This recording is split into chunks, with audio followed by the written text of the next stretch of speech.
大家好。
太多了会很咸，薄薄的抹上一层就可以啦。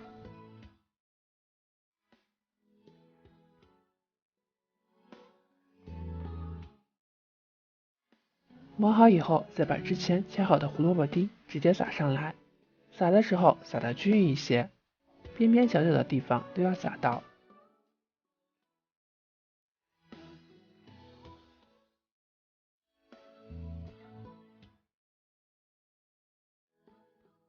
再把葱花也撒上来，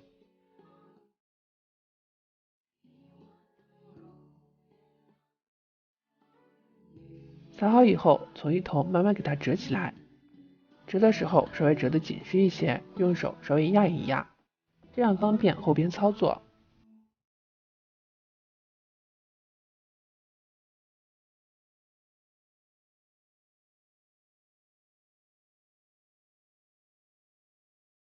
全都折好以后，再用刀给它切成小剂子，不要切得太宽，大概3厘米左右就可以啦。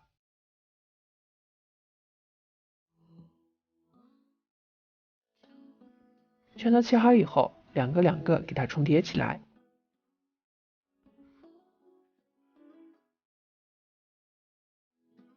全都重叠好以后，就可以做花卷啦。拿出一个剂子，像这样捏一捏，然后扯一扯，放一根筷子在中间，像这样转上一圈，然后放在案板上稍微一压，一个花卷就做好啦，层次分明，特别好看。把剩余的面剂用同样的方法全都做成小花卷，全都做好以后就可以上锅醒发啦。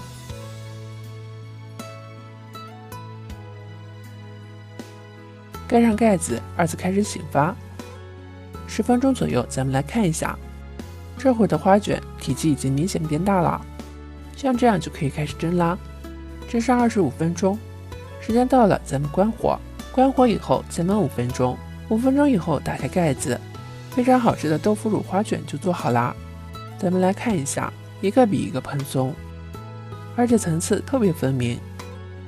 咱们在做的时候加上了一点胡萝卜丁，还有一些葱花，颜色搭配特别好看，光是看着就特别有食欲，用手捏一捏特别的松软，掰开来里边层次也是特别分明，看起来就像一块蛋糕一样。这样做的花卷出锅以后全家都爱吃，如果你也喜欢的话，赶紧收藏起来试试吧。点击我的头像可以观看更多的美食视频，这里是百味厨娘，感谢您的观看，咱们下期视频再见。